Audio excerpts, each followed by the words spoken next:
13장을 중심하여 성경에서 말씀하는 사랑이 무엇인지를 살펴보았습니다. 성경에서 말씀하는 사랑에 대한 꽤 올바른 그런 이해가 아마 정립이 되었으리라 생각합니다. 몇 주 전에 제 아우 가족들이 함께 예배 참석을 했습니다. 그리고 이제 조카 며느리가 될 그 자매가 함께 예배를 참석을 했는데 사택에 들어가서 식탁에 둘러앉아서 그 자매가 하는 이야기가 하나님의 그 성경에서 말씀하는 그 사랑에 대해서 오늘 큰 도전을 받았다. 전혀 그 생각을 하질 못했었는데 그냥 우리들이 사랑 하는 것은 상식적으로 이렇게 이미 우리가 인식하고 알고 있는 그런 것으로 생각을 했는데 성경에서 말씀하는 그 사랑이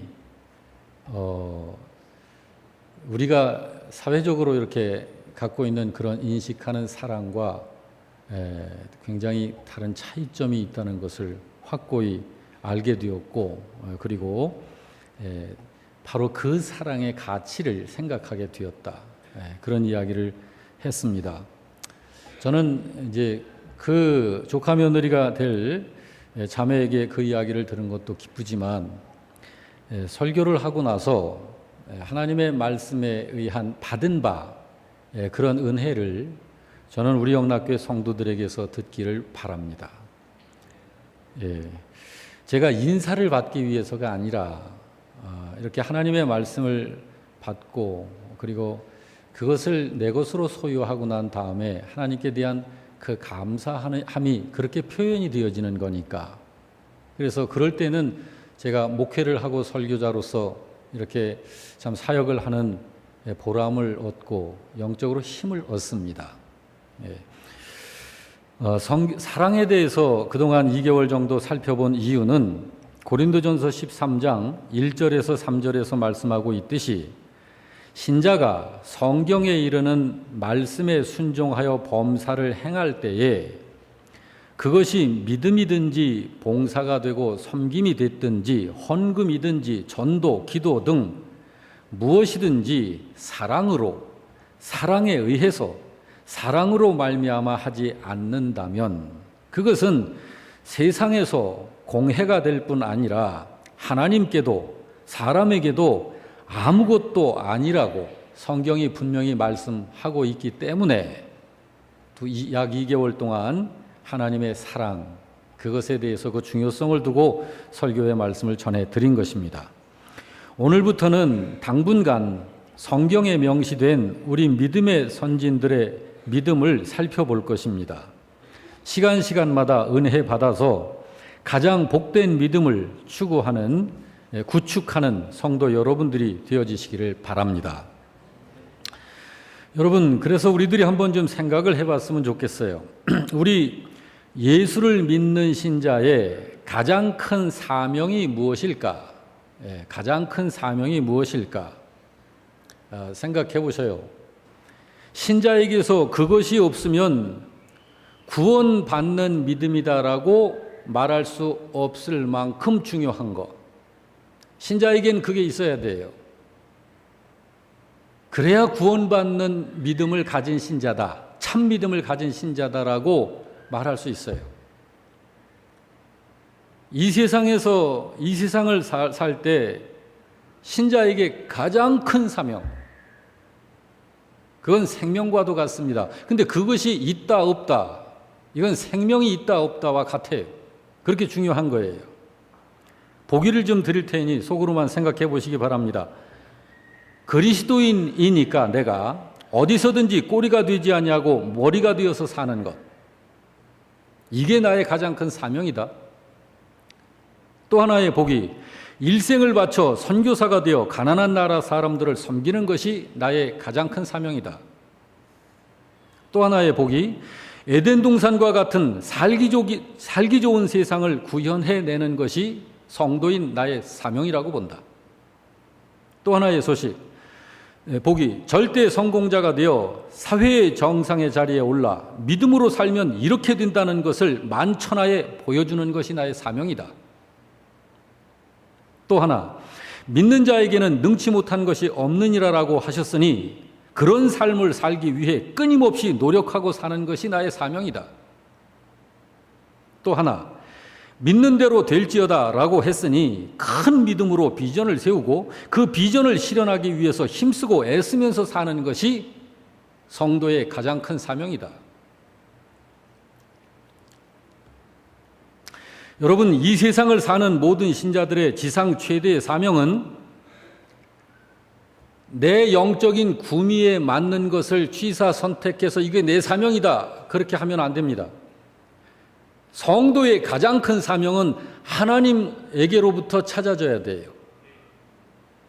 왜 그러냐 하면 하나님께로부터가 아니면 그건 그 가장 큰 사명은 어디서도 찾아질 수 없기 때문에 그래요.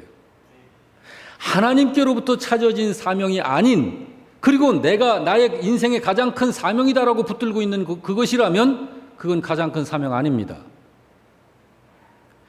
그것을 아무리 주님의 이름으로 말하고 주장을 한다 해도 그것은 믿음을 빙자하여 포장된 인간의 욕망일 뿐입니다. 그건 성도의 가장 큰 사명이 아닙니다. 부디 이 자리에서 하나님께 예배드리시는 성도 여러분 모두는 하나님께서 일러주신 신자의 가장 큰 사명을 분명히 깨닫는 이 시간이 되어지는 여러분 되시기를 주님의 이름으로 축원합니다. 네. 자, 그게 뭘까요? 여기 제가 보기로 나열해드린 거 이 중에 하나일까요? 아니면 여기 있을까요? 이거 전부일까요? 안타깝게도 그거 아닙니다. 근데 많은 신자들이 이런 것에다가 자기의 믿음의 목적을 두고 이것이 내가 예수 믿는 이유다라고 정해놓고 사는 신자들이 너무 많아요. 그렇다면 이건 문제가 큰 거죠. 하나님께서는 여러분과 저를 이 세상에 보내실 때 내가 너를 이것 때문에 보낸다라고 사명을 분명히 성경에 말씀 주셨어요. 그걸 두 가지로 말씀하셨는데 그 중에 하나는 신자가 자기 자신을 거룩해 하는 것이다 라고 말씀합니다. 그러므로 저는 믿음으로 하나님의 말씀을 통하여 성령 안에서 매일매일 나 자신을 거룩한 자로 만들어가는 것이 내가 이 세상을 살 때 하나님께서 주신 가장 큰 사명 중에 하나예요. 이거는 우리 모든 성도들에게 동일한 것입니다. 또 하나의 사명이 있습니다. 그것은 신자가 예수의 증인 되어 모든 삶 속에서 예수님의 증인으로서의 삶을 사는 것, 그것이 하나님께서 신자에게 주신 가장 큰 사명이에요. 그러니까 두 가지로 분류를 했는데 이 두 가지는 사실은 합쳐 있는 것입니다. 예수 증인은 거룩한 자가 되어 있지 못하면 예수 증인 안 되는 거예요. 할 수도 없는 것이고요. 그런데 하나님께서 나를 거룩한 자로 회복시켜 주시고 세워주신 후에 나는 계속 나 자신에 대한 거룩을 추구해야 합니다. 그래서 온전한 하나님의 성전이 되어져 가도록 자꾸 성장, 발전, 양육해서 온전한 성전으로 지어져 나가야 해요. 이것이 나 자신을 거룩하게 하는 일입니다. 그리고 그러면서 동시에 주님께서 우리를 부르신 것이 예수 그리스도의 증인으로서 부르신 것이기 때문에 예수님의 증인으로서의 삶을 나의 모든 것에서 증인으로서의 삶을 사는 거예요. 그것이 신자의 가장 큰 사명입니다. 하나님께서는 모든 사람이 구원받아 진리를 알고 하나님 나라 백성 되는 것을 원하십니다. 그러므로 디모데전서 2장 4절은 이렇게 말씀하십니다. 같이 읽습니다. 하나님은 모든 사람이 구원을 받으며 진리를 아는 데 이르기를 원하시느니라. 이것이 하나님의 온 세상을 향하신 하나님의 마음이에요. 구원받아 진리를 알고 하나님 나라 백성이 되는 것. 그런데 그것은 돈이 없어도 하나님 나라 갈 수 있는 거예요. 공부를 잘 하지 못했어도 하나님 나라에서 부족한 게 아닙니다. 평생 내 집 한 채 마련을 못하고 살았어도 하나님께서 그런 건 책망하지 않으세요. 몸이 불구여서 일생 동안 세상 한 번 두 눈으로 보지 못하고 살아도 하나님 나라 들어가는 데는 아무 지장 없어요. 뭐 성격이 소심해서 사회생활이 부담스럽고 그래서 변변한 친구 하나 없어도 주님께서 그거 잘못된 것이다라고 말씀하시지 않으십니다. 주님은 그런 것에 대해서 그렇게 중요하게 생각하시지 않으세요. 그렇지만 신자가 자신을 거룩하게 하지 못하면 하나님 나라 들어갈 수 없습니다. 신자가 예수의 증인되지 못하고서는 하나님 나라에 들어갈 수 없습니다. 자신을 거룩해 하는 것과 예수의 증인으로서의 삶을 사는 것, 이 두 가지가 모든 신자의 지상 최대의 사명입니다. 이 둘 중에 하나만은 아니에요. 이 둘 모두가 모든 신자의 지상 최대의 사명이에요. 신자는 이 삶을 삶으로 하나님께 영광이 되는 것입니다. 바로 이 두 사명을 위해서 돈도 버는 것이고 직장에서 일도 하는 것이고 공부도 하는 것이고 결혼도 하는 것이고 정직하게 사는 것이고 착하게 사는 것이고 하나님의 말씀을 배우기도 하는 거예요. 그 삶을 살려고 우리 교회 성도 여러분 모두는 우리 신자의 가장 큰 사명을 왕성하게 이루면서 사는 그런 믿음의 성도가 되어지시기를 주의 이름으로 축원합니다. 그렇게 사는 것이 성경대로 사는 거고 성경적 삶을 사는 거예요.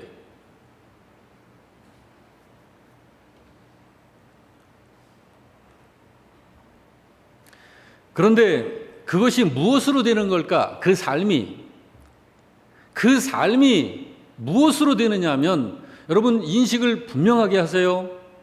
항상 신자는 두 가지가 있듯이 믿음도 두 가지가 있고 결과는 두 가지로 나타납니다. 참과 거짓, 참과 거짓, 참과 거짓으로 나와요. 참은 하나님 나라가 보장되는 것이지만 거짓은 하나님 나라에 못 갑니다.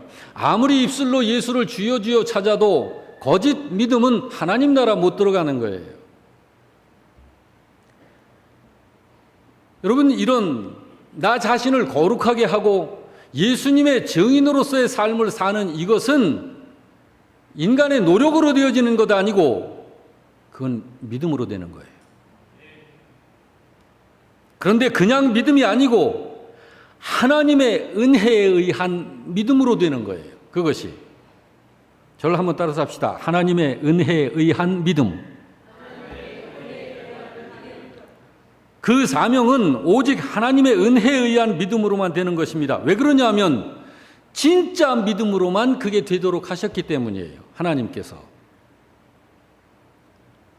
진짜 믿음 아닌 비슷한, 진짜 믿음 비슷한 믿음들이 있거든요. 흉내를 내지만 안 됩니다. 거기에는 생명 없어요. 여러분, 결혼에도 유정란이 있고 무정란이 있지 않습니까? 똑같이 보면 아주 흡사하지 않습니까? 그러나 부활을 하면 무정란은 절대 생명체가 안 나오는 거예요. 그와 같아요.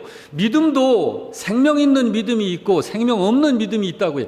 자기 노력으로 자기 이 머리로 그렇게 신앙생활하는 그런 믿음은 점검해서 속히 주님 앞에 엎드려야 됩니다. 믿음에도 진짜 믿음과 가짜 믿음이 있다고 성경은 말씀합니다. 그러므로 우리는 믿음도 잘 진단해 보고 해야 해요. 다른 사람 믿음을 그렇게 분별하지 말고 자기의 믿음을, 진짜 믿음인지 가짜 믿음인지는 하나님의 말씀을 설교를 통해서 이렇게 늘 들어보면은 청진기와 같이 진단이 됩니다. 진짜 믿음이 가지고 있는 모습이 있어요. 첫째, 하나님을 진정으로 사랑합니다. 또 하나, 그 믿음은 참 아름답습니다. 순수합니다. 또 하나, 선한 영향력을 끼칩니다. 이게 참 믿음의 모습이에요. 신앙생활 하면서 좋은 영향력 끼치는 성도들 꽤 계십니다. 그만큼 나쁜 영향을 끼치는 신자들도 꽤 있습니다. 그러니까 이게 구원받는 참 믿음의 신자들도 많지만 거짓 믿음도 참 많다는 걸 우리들이 좀 인식을 할 필요가 있어요. 물에는 식물을 살리는 물이 있고 병들고 죽게 하는 물이 있듯이 믿음도 그렇습니다.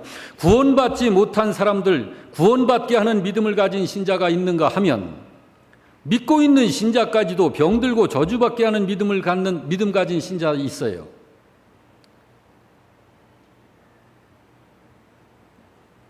이런 신자 있습니다. 제가 경험한 일입니다. 아파트 후문 울타리에 낡은 천막을 붙여 리어카 좌판에 과일 장사를 하는 아주머니가 계셨습니다. 그 아주머니가 제가 섬기는 교회에 나왔어요. 제가 부교육자로 있을 때 나와서 간증을 하는데 그 간증 내용에서 제가 그걸 알았어요.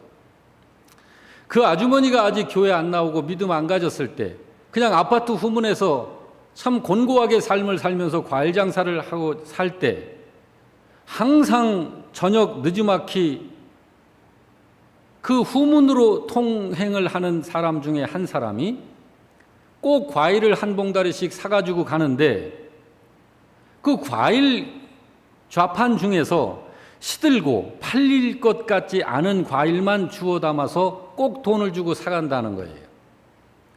그분에 대해서 얼마나 궁금하겠습니까? 거의 모든 사람들이 다 큰 거, 싱싱한 거 눌러보고 그냥 이렇게 흔들어보고 하고서 좋은 것만 골라서 사가는데 그분은 시들고 상품 가치가 이제 떨어져서 안 팔릴 것만 골라가지고 간다는 거예요. 그분에 대한 고마움이 늘 감동이 됐다는 거예요. 생물이기 때문에 금세 시들시들 해가지고 미치기 일쑤인데 그래서 물어물어 나중에 알고 보니까 그 사람이 예수 믿는 사람이더라라는 거를 이제 안 거예요.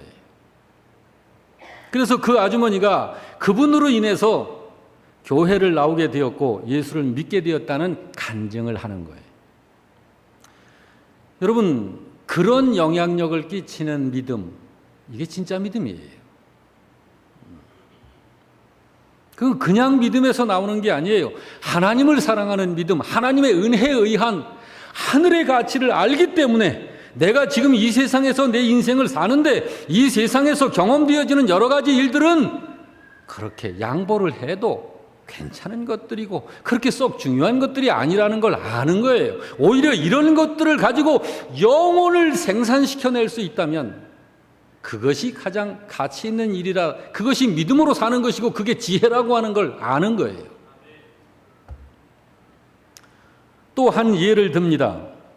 역시 제가 경험한 일입니다. 3년 동안 친구의 끈질긴 권유로 겨우 교회 나오게 된 자매가 있었습니다. 교회 나오는 첫날 교회 나왔는데 교회 안에서 한 남자와 눈이 마주쳤어요.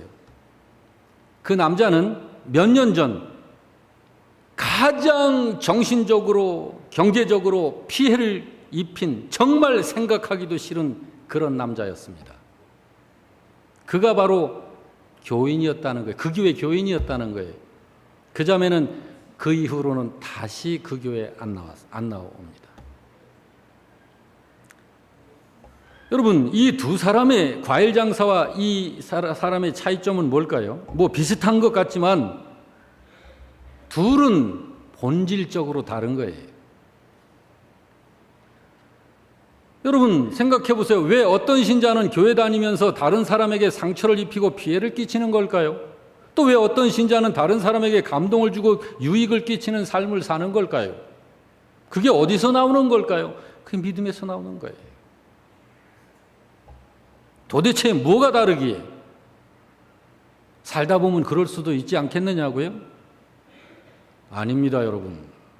우리가 기독교 종교 생활하는 거 아니잖아요. 우리가 하나님을 믿는 것은 우리의 생명이잖아요.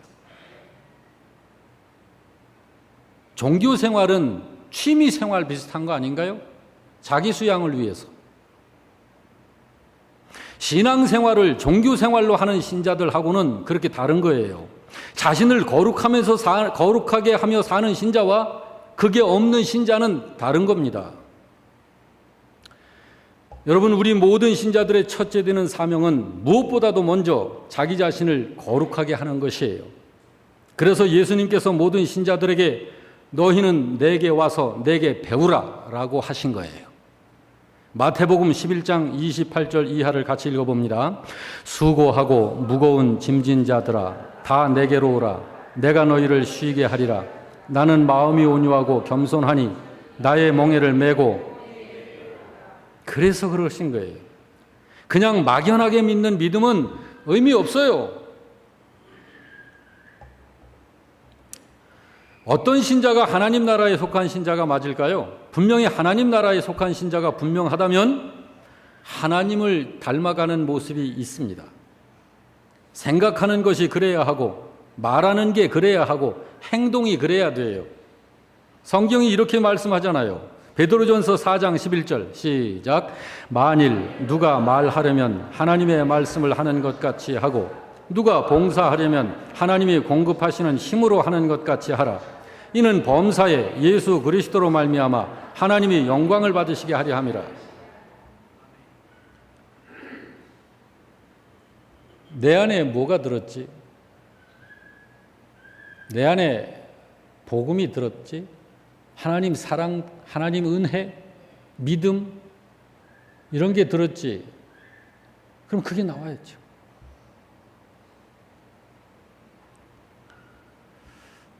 하나님 닮아가는 것, 하나님 닮아가는 것. 어떻게 하나님을 닮아가느냐고요?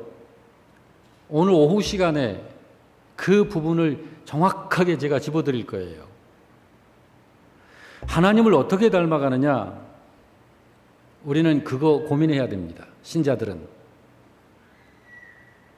하나님을 닮아가려면 먼저 알아야 할 진리의 지식이 있습니다. 첫째, 우리에게는 이미 하나님을 닮아 있는 부분이 있어요. 이미 하나님을 닮아 있는 부분. 이거 닮아 있는데 이걸 또 닮으려고 할 필요는 없어요. 그거는 이미 닮아 있으니까. 둘째, 우리는 피조물이기 때문에 절대로 하나님을 닮을 수 없는 부분도 있어요. 방송실 화면 신경 써서 띄워주세요. 자, 피조물이기 때문에 절대로 하나님을 닮을 수 없는 부분이 있다고. 또 셋째, 우리가 이 세상에서 하나님을 닮아가야 하는 부분이 있어요. 여기에서 이제 우리들이 분석을 하고 파악을 해야 돼요. 하나님을 닮아가려면 이미 닮아 있는 부분, 이걸 추구할 필요는 없어요. 닮을 수 없는 부분, 이걸 또 추구할 필요도 없고요. 닮아가야 할 부분이 있다니까요. 좀 더 구체적으로 볼까요? 이미 하나님을 닮아 있는 부분, 이거는 인격입니다. 자, 인격의 3요소가 있죠. 따라서 합시다. 지, 정, 의. 요거는 하나님을 닮아 있는 거예요. 이미.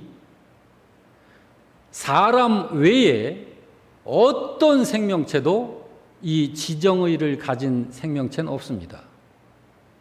하나님께서 사람을 만드실 때 하나님의 모양, 하나님의 형상이라고 하는 것이 바로 이 부분을 말하는 거예요.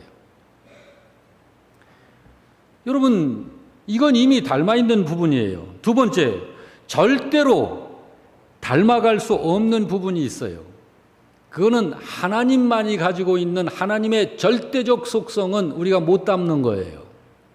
하나님은 어떤 분이시죠? 전능자시잖아요. 영원자시잖아요. 무한한 분이시잖아요. 모르는 게 없는, 모든 걸 다 아시는 전지자시잖아요. 하나님이 변하시나요? 불변하시잖아요. 하나님은 스스로 존재하시잖아요. 여러분, 우리가 스스로 존재해요? 아니요. 공기가 있고 양식이 있고 이 땅이 있고 이런 게 있어야 우리는 이게 존재가 되는 거예요. 영적으로는 하나님을 의존하지 않고서는 존재가 안 되는 게 피조물이에요. 이런 것이 하나님만이 가지고 계신 절대적 속성인데 이런 것은 우리에게는 없는 거예요. 이런 걸 닮으려고 애쓸 필요는 없습니다.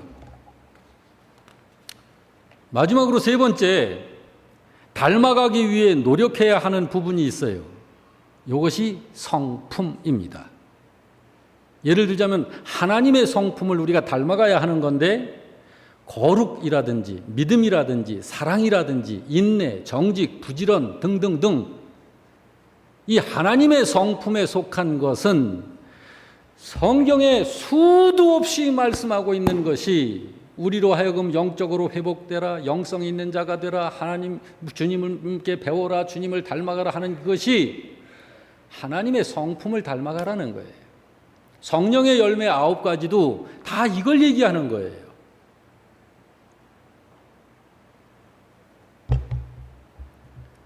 저를 한번 따라서 합시다. 나는 하나님을 닮아갈 수 있구나. 여러분, 하나님을 닮아가게 하기 위해 하나님께서 우리들에게 모델을 보내주셨죠. 우리가 하나님이 보내주신 그 모델을 보고 닮아가면 되거든요. 그분이 예수님이세요. 히브리서 1장 1절에서 3절을 한번 같이 읽겠습니다. 시작.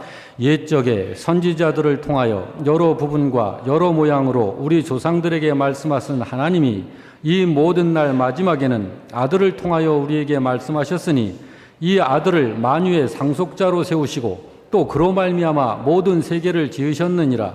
이는 하나님의 영광의 광채시요 그 본체의 형상이시라. 그의 능력의 말씀으로 만물을 붙드시며 죄를 정결하게 하는 일을 하시고 높은 곳에 계신 지극히 크신 이의 우편에 앉으셨느니라.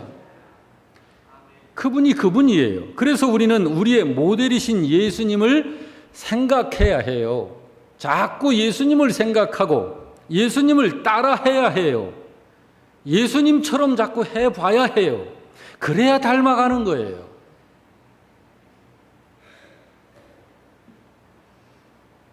여러분 마음속에 예수님이 가장 많이 계시길 바랍니다. 언제든지 우리들에게 중요한 것은 예수님을 생각하는 거예요. 순서가 있어요. 생각하고 예수님을 따라하는 거예요. 성도가 예수님을 생각해야 하는 것은 하나님의 명령입니다. 오늘 본문 1절이 말하잖아요. 1절 그러므로 시작. 그러므로 함께 하늘의 부르심을 받은 거룩한 형제들아 우리가 믿음의 도리의 사도시며 대제사장이신 예수를 깊이 예수를 생각하라 그러잖아요. 그리고 예수님을 따라 해보는 거예요. 베드로전서 2장 21절에 뭐라고 그래요? 다 같이 이를 위하여 너희가 부르심을 받았으니 그리스도도 너희를 위하여 고난을 받으사 너희에게 본을 끼쳐 그 자취를 따라오게 하려고 그렇게 한 것이다.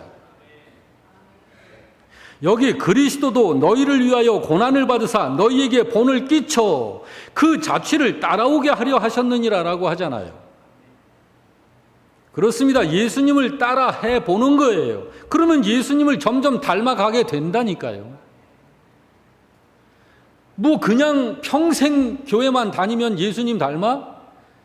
평생 다닌 사람 중에 예수님 닮지 못한 사람처럼 다루기 정말 신앙생활 이 교회에서 상대하기 힘든 사람 없어요. 자기 선입견으로 꽉 굳어져 있어가지고 하나님 말씀도 안 들어요. 성령도 어떻게 못 해봐요. 그런 신자는.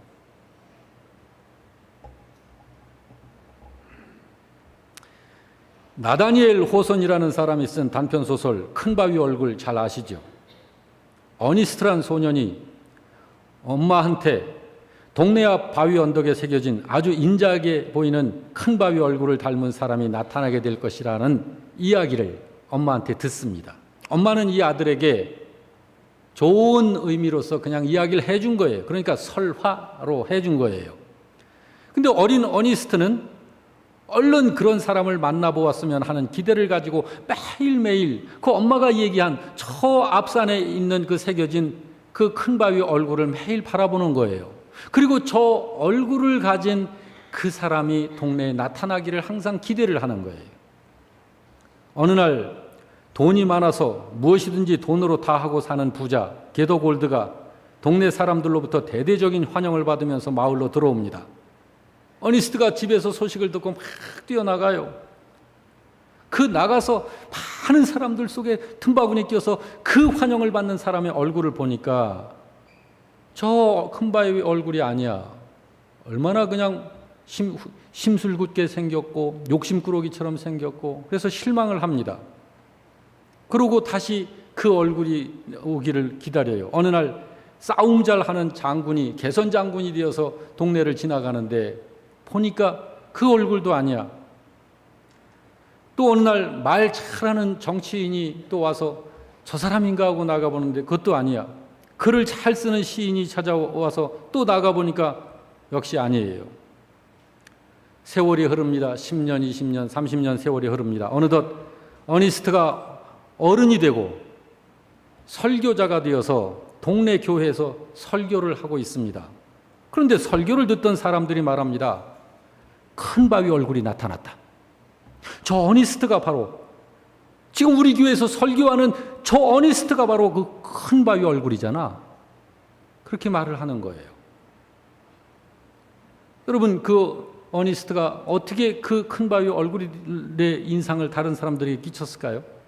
날마다 그 큰 바위 얼굴을 보면서, 그 큰 바위 얼굴을 보면서 늘 바라보았던 거예요.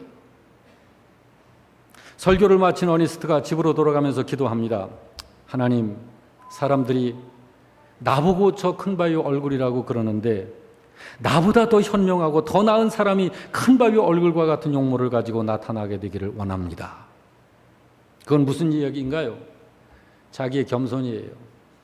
나는 더욱더 늘 저 큰 바위 얼굴과 같은 그런 인자한 그런 사람이 되어져 가야 할 사람이다 라고 자기를 여기는 거예요.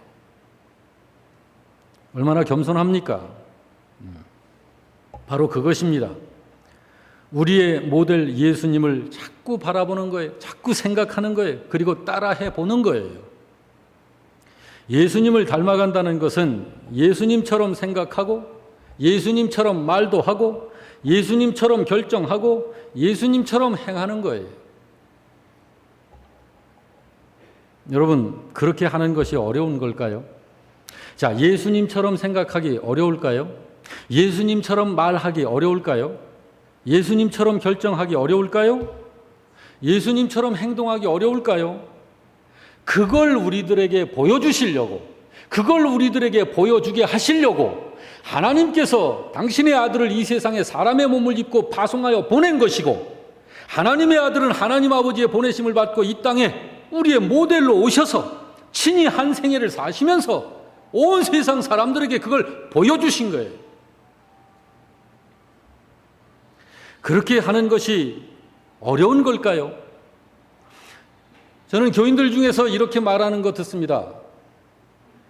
성경대로 살기가, 사회생활하면서 성경대로 사는 건 너무 힘들어. 그런데 아닙니다.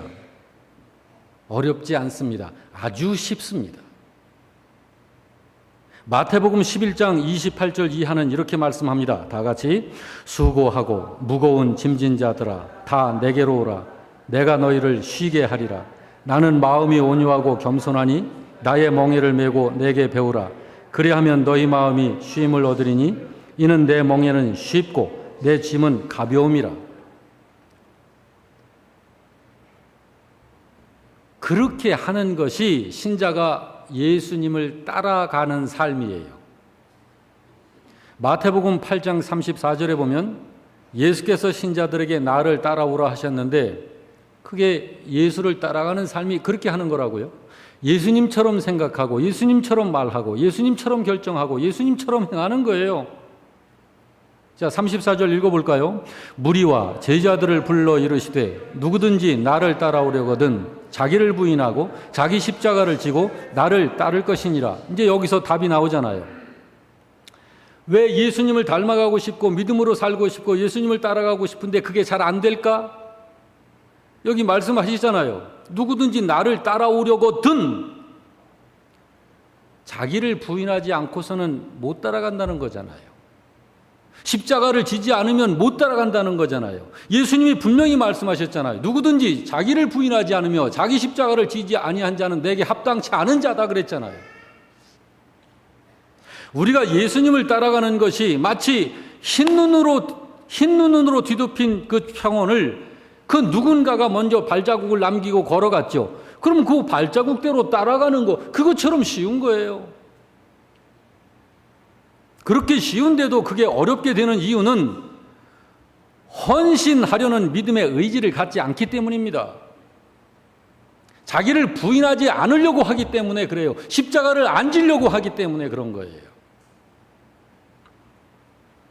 부디 우리 교회 성도 여러분은 그렇게 예수님을 따라감으로 예수님의 성품을 닮아가는, 하나님의 성품을 닮아가는 성도가 되어지시기를 주의 이름으로 축복합니다. 그러므로 인식을 바꿔야 해요. 내 안에 내가 있으면 안 돼요.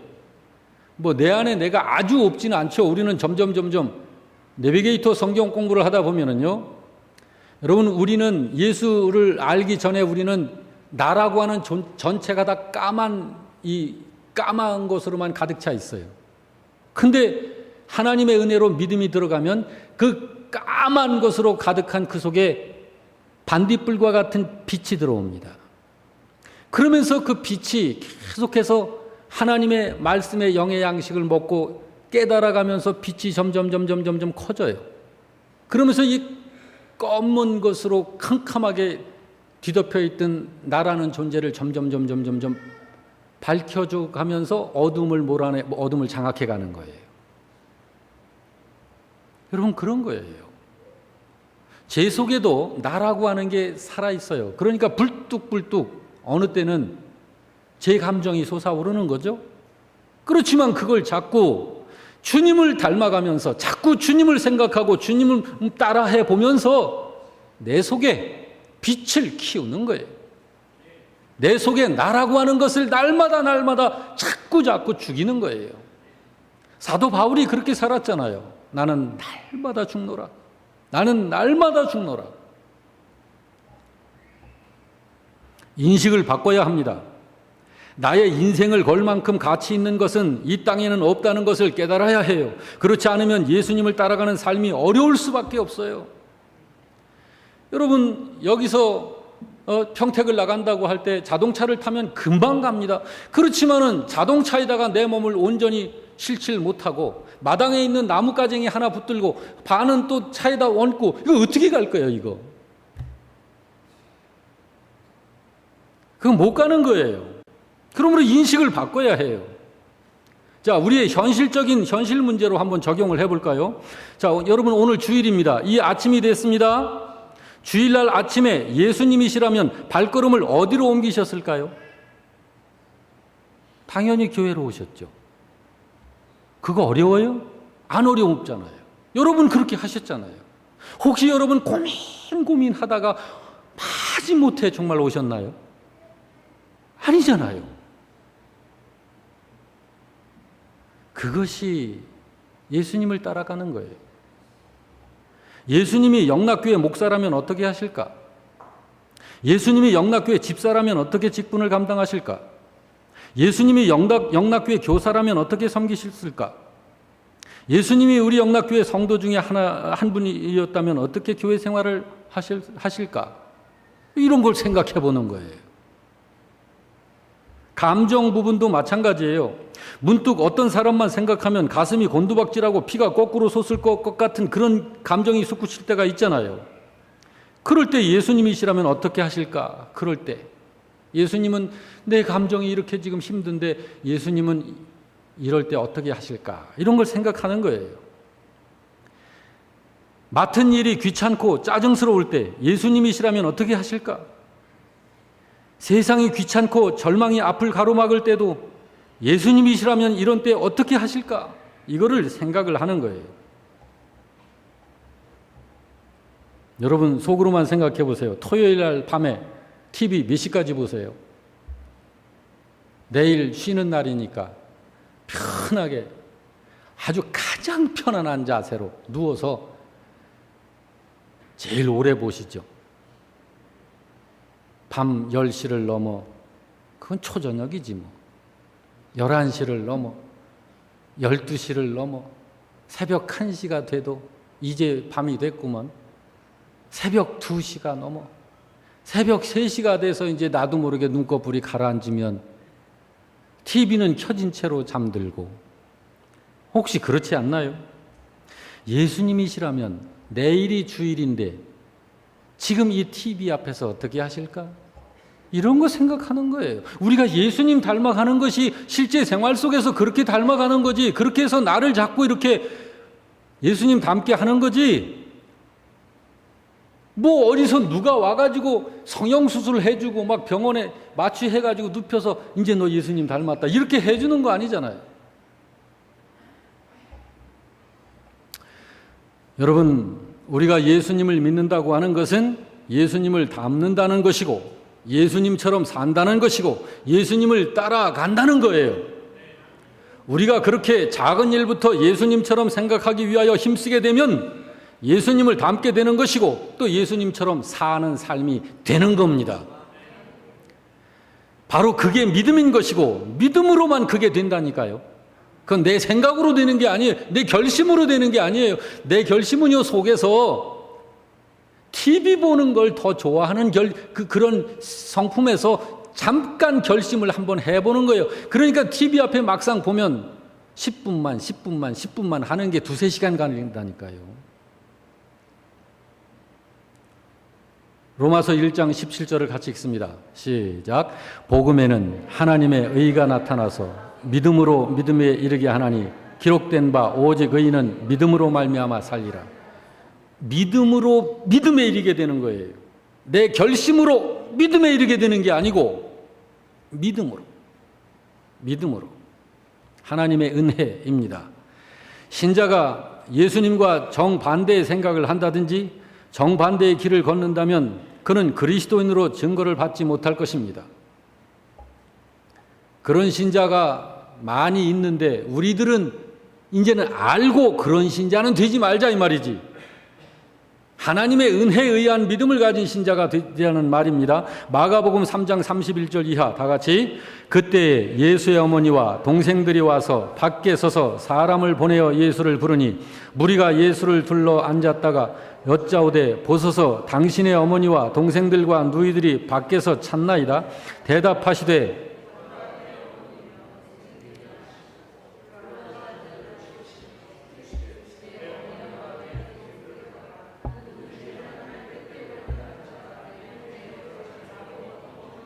할렐루야. 그러므로 저는 우리 교회 안에서 이렇게 사는 신자를 볼 때 제가 정말 힘을 얻는 거예요. 그리고 저의 생명이 여기서 중단이 돼도 감사한 거예요. 여러분, 예수님 닮아 갑시다. 모든 것에서 예수님을 생각하고 살 것을 결심하시길 바랍니다. 그것이 여러분을 살리는 거예요. 다른 건 없습니다. 452